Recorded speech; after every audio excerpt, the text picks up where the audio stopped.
নবম শ্রেণীর সুপ্রিয় শিক্ষার্থী, তোমরা অবশ্যই বার্ষিক পরীক্ষার জন্য একটা ফাটাফাটি প্রস্তুতি নিচ্ছ। আর এই ফাটাফাটি প্রস্তুতিতে তোমাদের ইংরেজি প্রশ্ন আসলে কোন সিলেবাসে হবে, কিভাবে হবে, সেই বিষয় নিয়ে আমি আজকে বিস্তারিত আলোচনা করতে যাচ্ছি। তোমাদের ইংরেজি প্রশ্ন তিনটি পার্টে হবে। Part A reading, part B হচ্ছে পোয়েট্রি, পার্ট সি হচ্ছে রাইটিং। এই তিনটি পার্টে তোমাদের 100 মার্কসের পরীক্ষা হবে। আমরা তাহলে জেনে নিই পার্ট এতে তোমাদের কি দেওয়া থাকবে। পার্ট এ হচ্ছে রিডিং ফর 35 মার্কস। এখানে দেওয়া আছে 1 নম্বর question, seen and unseen passage. অর্থাৎ সিন প্যাসেজ কি, তোমাদের টেক্সট বুক থেকে তোমরা যে ইংরেজি বই পড়ছো এই ইংরেজি বই থেকে যে প্যাসেজ সিলেক্ট হবে এটা হচ্ছে সিন প্যাসেজ, যে টেক্সট সিলেক্ট হবে সেটা হচ্ছে সিন টেক্সট। এবং এই টেক্সট বুকের বাইরে যদি কোনো প্রশ্ন বা কোনো প্যাসেজ যদি সেট করা হয় বা টেক্সট যদি সেট করা হয় তাহলে সেটা হচ্ছে আনসিন টেক্সট বা প্যাসেজ। যাই হোক, এখন এই সিন এবং আনসিন প্যাসেজ থেকে তোমাদের তিনটি প্রশ্ন সেট করা হবে। প্রথম প্রশ্নটি হচ্ছে এমসিকিউ থাকবে 5টা ফর 5 মার্কস, শর্ট কোয়েশ্চেন থাকবে 5টা 2 মার্কসের জন্য, এটা হচ্ছে 10 মার্কস, এবং ডেফিনেশন থাকবে হচ্ছে 5 মার্কস। এখন ডেফিনেশন তোমাদের 2 আকারে আসতে পারে, অর্থাৎ সিন প্যাসেজ থেকে তোমাদের 5টি বিশেষ শব্দ দিয়ে দেওয়া থাকবে এবং এই 5টি বিশেষ শব্দের ডেফিনেশন পাশের কলামে দেওয়া থাকবে, তোমাদের ম্যাচিং করে নিতে হবে। এভাবে প্রশ্ন দেওয়া থাকতে পারে, অথবা এই বিশেষ 5টি শব্দ সিন প্যাসেজ বা আনসিন প্যাসেজ থেকে সিলেক্ট করা হবে এবং তোমাদেরকে এই 5টি বিশেষ শব্দের ডেফিনেশন লিখতে হবে। তার মানেটা হচ্ছে ম্যাচিং করতে হতে পারে, অথবা তোমাদের এই 5টি শব্দের ডেফিনেশন ইংরেজিতে লিখতে হবে, তোমাদের আইডিয়া থেকে লিখতে হবে। এরপরে হচ্ছে 2 নাম্বার কোয়েশ্চেনটা হচ্ছে কনভারসেশন অর্থাৎ ডায়ালগ। এখন এই ডায়ালগ মানে এরকম না যে তোমাদের ডায়ালগ বাসায় মুখস্থ করে গেলে তারপর ওখানে মুখস্থ লিখতে হবে, এরকম না। একটা ডায়ালগ বা কনভারসেশন দেওয়া থাকবে এবং এই ডায়ালগ বা কনভারসেশন থেকে একটা বাক্য তুলে দেওয়া হবে, তারপরে এখানে বলা হবে যে তুমি এই বাক্যটিকে সাপোর্ট করছো না করছো না।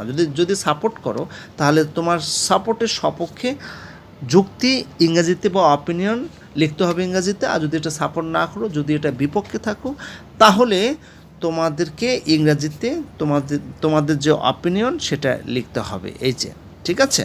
এরপরে 3 নাম্বার কোয়েশ্চেনটি হচ্ছে যে 3 নাম্বার প্রশ্নে একটা নির্দিষ্ট বিষয়ের উপরে একটা টেক্সট দেওয়া থাকবে, যেমন child labour, gender discrimination, child marriage, smoking, drug addiction two social media ইত্যাদি বিষয়ের উপর একটা টেক্সট দেওয়া থাকবে।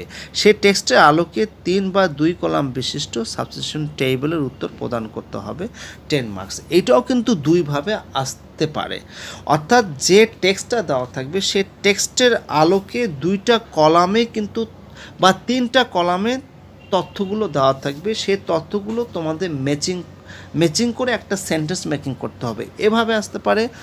অথবা 5টা জায়গায় তথ্য ফিল আপ করতে হবে, অর্থাৎ ফাঁকা থাকবে, এই ফাঁকা জায়গাগুলোতে তোমাদের উত্তরগুলো লিখতে হবে। অর্থাৎ এখানে 1 2 3 4 5 করে দেওয়া থাকবে, তোমরা 1 লিখে 1-এর উত্তর, 2 লিখে 2-এর উত্তর লিখতে হবে। তাহলে এই 3 নম্বর প্রশ্নটা কিন্তু 2ভাবে আসতে পারে, ঠিক আছে। এরপরে হচ্ছে পার্ট বি, অ্যাপ্রিসিয়েটিং পোয়েট্রি, অর্থাৎ তোমাদের পোয়েট্রি বা কবিতা থেকে 3টি প্রশ্ন সেট হবে এবং এটা মার্কস থাকবে হচ্ছে 30 মার্কস।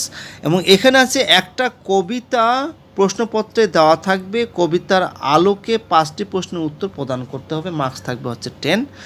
বি নাম্বার হচ্ছে কবিতা থেকে সিমিলি এবং মেটাফোর বের করতে হবে এবং কবিতাটিতে সিমিলি এবং মেটাফোর কেন ব্যবহার করা হয়েছে তার এক্সপ্লানেশন লিখতে হবে, এটা থাকবে হচ্ছে 10 মার্কস। অর্থাৎ যদি কবিতা থেকে তোমাদের 5টা এলিমেন্ট বের করতে হবে, ধরো 3টে মেটাফোর আছে বা 2টা সিমিলি আছে, অথবা 3টা সিমিলি আছে 2টা মেটাফোর আছে, অথবা 4টা সিমিলি আছে 1টা মেটাফোর আছে ওই কবিতাটিতে, তাহলে এগুলো সিলেক্ট করে কবি কেন সিমলি এবং ম্যাটাফোরগুলো ব্যবহার করেছে, কোন উদ্দেশ্যে ব্যবহার করেছে, সেগুলো কিন্তু ইংরেজিতে লিখতে হবে।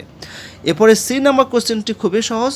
কবিতাটি আবার পড়ে কবিতাটির সম্পর্কে তোমার নিজস্ব ফিলিংস লিখতে হবে, অর্থাৎ কবিতাটা তোমাকে কেমন লেগেছে, কবিতাটা তোমার কি কাজে লাগবে, তোমার জীবনে এই কবিতাটি কি কাজে লাগবে, অর্থাৎ মানুষের জন্য কি কাজে লাগবে, কবিতাটির উদ্দেশ্য কী, সেন্ট্রাল থিম কী, এই বিষয়গুলো এখানে নিজের ভাষায় নিজস্ব ফিলিংসে লিখতে হবে। এরপরে হচ্ছে পার্ট সি। পার্ট সি অবশ্যই রাইটিং, এটা হচ্ছে 30 মার্কসের জন্য। অবশ্যই 5 নম্বর প্রশ্নে কিন্তু এখানে প্যারাগ্রাফ লিখতে হবে 10 মার্কস। আর 6 নাম্বার কোয়েশ্চেনটা আমি তোমাদের একটা মডেল কোয়েশ্চেনের মাধ্যমে বুঝিয়ে দেব। এখন এইটা আমি একটু পড়ে নিচ্ছি। ভ্যান ডায়াগ্রামের মধ্যে কম্পেয়ার অ্যান্ড কন্ট্রাস্ট এসে এর এলিমেন্টস দেওয়া থাকবে। তোমাদেরকে এলিমেন্টসের ভিত্তিতে 250 শব্দের মধ্যে এসে লিখতে হবে। এটা মার্কস থাকবে হচ্ছে 15। আগে যেমন লিখেছ, আগে যেভাবে পরীক্ষা হয়েছে যে write a composition on your aim in life, এভাবে আসবে না। এক কথায় ভেন ডায়াগ্রাম হচ্ছে একটা ম্যাথামেটিক্যাল কনসেপ্ট। তো এখানে এলিমেন্টসগুলো দেওয়া থাকবে, সাদৃশ্য এবং বৈসাদৃশ্যমূলক যে এসেটা দেওয়া থাকবে, এই এসেট এলিমেন্টসগুলো দেওয়া থাকবে, সেই এলিমেন্টসের ভিত্তিতে তোমাদেরকে পুরো এসেটা লিখতে হবে। অবশ্যই 250 শব্দের মধ্যে, 250 শব্দের বেশি নয়। এরপরে হচ্ছে টেক্সট বুক থেকে 7 নম্বর কোয়েশ্চেন। একটা এক্সপ্লানেটরি টেক্সট দেওয়া থাকবে, সেই টেক্সটের আলোকে 5টি গ্রিড পূর্ণ করতে হবে। একটা গ্রিড তোমাদের জন্য উত্তর সহ দেওয়া থাকবে, অর্থাৎ এখানে তোমাদের টেক্সট বুক থেকে একটা টেক্সট দেওয়া থাকবে, সেই টেক্সটের আলোকে এক কথায় তথ্য ফিল আপ করতে হবে। ঠিক আছে, 5টা গ্রিড ফিল আপ করতে হবে। ডান এবং বাম কলাম, ধরো বাম কলামে 5টা তথ্য দেওয়া আছে, ডান কলামে সে তথ্যের আলোকে তোমাদের লিখতে হবে, এবং একটা তোমাদের করে দেওয়া থাকবে, সেটাকে ফলো করে তোমাদেরকে এই 5টা গ্রিড ফিল আপ করতে হবে। মার্কস থাকবে হচ্ছে 10 মার্কস। তাহলে এখন আমি সরাসরি চলে যাচ্ছি মডেল কোশ্চেনে, যে প্রশ্নে আইটেমগুলো নতুন সেগুলো বোঝানোর জন্য। আশা করি তোমরা আমার সঙ্গে থাকলে তোমরাই উপকৃত হবে। এটি হচ্ছে আমাদের মডেল কোয়েশ্চেন। তো মডেল কোয়েশ্চেনের প্রশ্ন এভাবে সেট হবে, এবং এসএসসি পরীক্ষাতেও কিন্তু অনুরূপভাবে প্রশ্ন সেট করা হবে। ঠিক আছে, এখানে লেখা আছে annual summative assessment 2024 grade 9, subject English, time 3 hours, subject code 107, full marks হচ্ছে 100। ওকে, তো এখন এই যে এখানে যে প্যাসেজটা দেওয়া আছে তোমাদের টেক্সট বুক থেকে নেওয়া হয়েছে, তোমরা যদি খুঁজো পেয়ে যাবে টেক্সট বুক থেকে। তো এখন এটা আমরা জানি যে এই নাম্বার, আমরা এমসিকিউ সবাই জানি, এখানে 5টা থাকবে, 5টার জন্য 5 মার্কস, এবং এখানে বি নাম্বার হচ্ছে 5টা শর্ট কোয়েশ্চেন 10 মার্কস। এখন যেটা নতুন আইটেম সেটা হচ্ছে C number question. C number কোয়েশ্চেনে কিন্তু তোমাদের ওই প্যাসেজ থেকে এখানে 5টি বিশেষ শব্দ কিন্তু সিলেক্ট করা হয়েছে, এবং প্রশ্নটা কি আছে, below is a table with 2 columns, in the left column are words from the passage and in the right column and definitions. Match each word with the correct definition by writing the corresponding letter in the space provided. তো এখন এখানে matching করতে বলা হয়েছে। অনেক সময় কিন্তু এটা ফাঁকা থাকবে, অর্থাৎ এগুলো থাকবে না। তো কালচার সম্পর্কে তোমাদের নিজের মতো করে ইংরেজিতে লিখতে হবে, যেহেতু এটা দেয়া আছে। যদি এভাবে দেওয়া থাকে তাহলে খুবই সুন্দর এবং সহজ। ঠিক আছে, তো আমি এখন একটা উত্তর শুধু বলবো, যেমন কালচার কি, সংস্কৃতি। তো এখন এটা কোনটা ম্যাচিং হবে? ম্যাচিং হবে হচ্ছে এটা, এর সাথে মিলবে হচ্ছে 4। তাহলে কী হবে? The customs, believes, hours, way and way of life of a particular group of people, এটা হচ্ছে কালচার। ওকে, তো এভাবে ম্যাচিং করতে হবে, করতে হবে, আর না হলে এগুলো ফাঁকা থাকবে।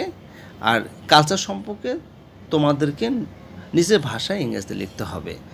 ঠিক আছে, 2 নম্বর প্রশ্নটি হলো কনভারসেশন অথবা ডায়ালগ দেওয়া থাকবে। আমি আগে বলেছি এই ডায়ালগ থেকে একটা বিশেষ বাক্য বা স্টেটমেন্ট তুলে দেওয়া হবে, তারপরে এটা সম্পর্কে তোমার মতামত ইংরেজিতে লিখতে হবে। যেমন এখানে যেটা বলা হয়েছে যে now give your opinions whether you agree or disagree with statement, যে এখন তুমি তোমার অপিনিয়ন দাও যে তুমি এই বিবৃতি, এই বাক্যটির সপক্ষে আছো না বিপক্ষে আছো। বাক্যটা কি? The government and organisations are not doing anything to war human trafficking. বলা হচ্ছে যে সরকার এবং সংগঠন মানব পাচার রোধে কোনো কিছুই করছে না। এখন এই যে সেন্টেন্সটা এখানে কিন্তু তোমাদের ডায়ালগে দেওয়া আছে, তোমরা এখানে দেখতে পাচ্ছ এই ডায়ালগে কিন্তু শেষের দিকে দেওয়া আছে, এই যে the government and organisations are not doing anything to combat human trafficking. ঠিক আছে, তো এভাবে ডায়ালগ বা কনভারসেশন থেকে বিশেষ একটি বাক্য বা স্টেটমেন্ট তুলে দেওয়া হবে এবং এটার সপক্ষে আছো না বিপক্ষে আছো, যে পক্ষেই থাকো সেটার সপক্ষে বা বিপক্ষে তোমাদের কারণগুলি বা মতামতগুলি ইংরেজিতে তুলে ধরতে হবে। কমপক্ষে 5 মার্কসের জন্য তো 5 বা 10টা সেন্টেন্স তোমরা লিখতে পারো, যুক্তি লিখতে পারো। ঠিক আছে, এরপর হচ্ছে 3 নাম্বার কোয়েশ্চেনে এখানে কিন্তু তোমাদের একটা টেক্সট দেওয়া থাকবে, আনসিন টেক্সট। যেমন এখানে ব্যক্তির উপর দেওয়া হয়েছে এখানে কি ইমিলি ডিকিনসন, তো যে কোনো জন মিল্টন হতে পারে, রবীন্দ্রনাথ ঠাকুর হতে পারে, কাজী নজরুল ইসলাম হতে পারে। তো এখানে মানুষের জীবনের উপরেও অর্থাৎ কবি, সাহিত্যিক, তারপর রাইটার, বিজ্ঞানী, মানে এদের জীবনের উপরে হতে পারে বা অন্য কোনো বিষয়ও কিন্তু হতে পারে। এখানেও কিন্তু প্রশ্ন তোমাদের দুইভাবে সেট হতে পারে, এটা ম্যাচিং আকারে হতে পারে অথবা এখানে তোমাদের তথ্য ফিল আপ করতে হবে, অর্থাৎ উপরের টেক্সটটা পড়ে এখানে তোমাদের তথ্য ফিল আপ করতে হবে। তবে এখানে আমি দেখতে পাচ্ছি এখানে ম্যাচিং করতে হবে। যেমন এখানে ইমিলি ডিকিনসন সম্পর্কে, ঠিক আছে, তো ইমিলি ডিকিনসন সম্পর্কে যদি আমরা বলি, যেমন এখানে দেওয়া আছে ইমিলি ডিকিনসন, এর সাথে মিলবে হচ্ছে is one of the most American celebrated and enigmatic points. তাহলে এটা কিন্তু ম্যাচিং হয়ে গেল, অর্থাৎ একটা পূর্ণাঙ্গ সেন্টেন্স তৈরি হয়ে গেল। এরপরে she grew up in a well educated and religious house. তো এভাবে সেন্টেন্স মেকিং করতে হবে, এভাবে আসলে খুবই সহজ। অথবা কিন্তু এখানে 5টা জায়গায় ফাঁকা থাকবে, যেমন ধরো এখানে নাই ইজ ওয়ান, এটা লিখতে হবে, অথবা পয়েমস এটা নাই, তাই এটার সাপেক্ষে কী হবে, অর্থাৎ এখানে তথ্যটা ফিল আপ করতে হবে। যদি এই টেক্সটটা তোমরা ভালো করে পড়ো তাহলে কিন্তু তথ্যটা ফিল আপ করতে পারবে, তবে এইভাবে আসার সম্ভাবনা সবচেয়ে বেশি। এরপর হচ্ছে অ্যাপ্রিসিয়েটিং পয়েন্ট। আমি আগেই বলেছি অ্যাপ্রিসিয়েটিং পয়েন্টটিতে তোমাদের 3টি প্রশ্ন দেওয়া থাকবে। 3টি প্রশ্নের ভিতরে 5টা হচ্ছে শর্ট কোয়েশ্চেন 10 মার্কের জন্য, এবং বি নাম্বার কোয়েশ্চেনটা হচ্ছে তোমাদের, যেমন এখানে বলা হচ্ছে যে হোপ কবিতাটি থেকে 3টা ম্যাটাফর আর 2টা সিমিলি বের করতে বলেছে, এবং এটা এক্সপ্লেন ব্যাখ্যা করতে হবে যে কেন এগুলো ব্যবহার করা হয়েছে, আর নিজস্ব ফিলিংসটা কবিতাটা সম্পর্কে লিখতে হবে। এই হচ্ছে কবিতা সম্পর্কে 30 মার্কস। ঠিক আছে, এরপরে হচ্ছে রাইটিং পার্ট। তো রাইটিং পার্টের 5 নম্বর কোশ্চেন আমরা সবাই জানি, এখানে প্যারাগ্রাফ লিখতে হবে, যেমন এখানে দেওয়া আছে লোডশেডিং প্যারাগ্রাফ, এবং কিভাবে লিখতে হবে এখানে কিন্তু দেয়া আছে তোমাদের। এখানে statement, logic, topic, sentence, singularity or theme, এগুলো সব তুলে ধরতে হবে। এরপরে 6 নাম্বার কোয়েশ্চেনটা, এটা একটু আলোচনা করতে হবে, কারণ 6 নাম্বার কোয়েশ্চেনটা আসলে তোমাদের কম্পোজিশন বা এসে লিখতে হবে, অর্থাৎ রচনা লিখতে হবে। তো এখন আগে যেভাবে লিখেছো সেভাবে কিন্তু এটা হচ্ছে কম্প্যারিজন অ্যান্ড কন্ট্রাস্ট এসে, অর্থাৎ সাদৃশ্য এবং বৈসাদৃশ্যমূলক একটা প্রবন্ধ লিখতে হবে। ঠিক আছে, যেমন এখানে আমি আগে প্রশ্নটা পড়ে নিচ্ছি যে the Venn diagram below shows some similarities and dissimilarities and some common features between on campus class and online class of Bangladesh. Now write an essay describing the Venn diagram in not more than 250 ওয়ার্ডস। তার মানে এখানে 2টো topics দেওয়া আছে, একটা হচ্ছে on campus class, একটা হচ্ছে online class. On campus ক্লাসে এলিমেন্টসগুলো কিন্তু দেওয়া রয়েছে, অনলাইন ক্লাসে কিন্তু এলিমেন্টসগুলো দেওয়া আছে, আর 2টা ক্লাসের ভিতরে যে কমন যে বিষয়গুলো সেটা দেওয়া আছে। অর্থাৎ অন ক্যাম্পাস ক্লাস বলো আর অনলাইন ক্লাস বলো, টিচার লাগবে কমন, স্টুডেন্ট লাগবে, আর টাইম থাকতে হবে যে কত সময় ধরে এটা লেকচারটা দেওয়া হবে। তাহলে অবশ্যই কমন যে এরিয়াগুলো, কমন যে এলিমেন্টসগুলো, সেগুলো কিন্তু অবশ্যই সাদৃশ্য এবং বৈসাদৃশ্যমূলক যে টপিকস এসে যে আমাদের লিখতে হবে, অবশ্যই কমন বৈশিষ্ট্য থাকবে, আর দুটো টপিকস থাকবে, কারণ সাদৃশ্য এবং বৈসাদৃশ্যমূলক এসে লিখতে গেলে দুটো টপিকস থাকবে, যেমন এখানে অন ক্যাম্পাস ক্লাস আর কি আছে অনলাইন। তো এখানে শর্ত রয়েছে, তোমরা কীভাবে লিখবে এখানে কিন্তু নির্দেশনা দেওয়া আছে। Start with an engaging sentence to grab the readers attention, অর্থাৎ প্রথমে একটা আকর্ষণমূলক বাক্য লিখতে হবে, যে বাক্যের মাধ্যমে পাঠক আকর্ষিত হবে। 3টা বডি প্যারাগ্রাফ লিখতে হবে, অর্থাৎ 3টা প্যারাগ্রাফ করতে হবে। প্রয়োজনে এক্সাম্পল ব্যবহার করতে পারবে, ফ্যাক্ট ব্যবহার করতে পারবে এবং কোটেশনও দিতে পারবে। এরপর আছে briefly recap the main points of comparison and contrast you covered in the body paragraph, অর্থাৎ বডি প্যারাগ্রাফের মধ্যে তোমাদের কাভার করে নিতে হবে যে সাদৃশ্য এবং বৈসাদৃশ্য, অর্থাৎ ইন্ট্রোডাকশন, সাদৃশ্য, বৈসাদৃশ্য, এরপর উপসংহার লিখতে পারো। তাহলে মোট 4টা প্যারা আমরা করব, ঠিক আছে? তাহলে এই হচ্ছে আমাদের নবম শ্রেণীর বার্ষিক পরীক্ষার জন্য চূড়ান্ত সিলেবাস। তোমরা এখন থেকে এই সিলেবাসের আলোকে প্রস্তুতি নিতে থাকো। বাজারে অনেক ধরনের বই, মডেল কোশ্চেন বই পাওয়া যায়, তোমরা প্রয়োজনে এগুলো প্র্যাকটিস করতে পারো, অথবা টেক্সট বুকটা ভালো করে পড়ো। যতগুলো কবিতা আছে কবিতাগুলো বোঝার চেষ্টা করো। আর আমি সমস্ত কবিতায় আসলে আলোচনা করেছি, তোমরা আমার চ্যানেলটি ভিজিট করে নবম শ্রেণীর যতগুলো ভিডিও আছে সেগুলো দেখার চেষ্টা করো, তাহলে অবশ্যই একটা ভালো প্রস্তুতি নিতে পারবে। আর আমি ডিসক্রিপশন বক্সে আসলে প্রয়োজনীয় ভিডিও লিঙ্কগুলো দিয়ে দেবো, তোমরা শুধু ক্লিক করে ভিডিওগুলো দেখে নেবে। আজকে এ পর্যন্ত, সবাই ভালো থাকবে।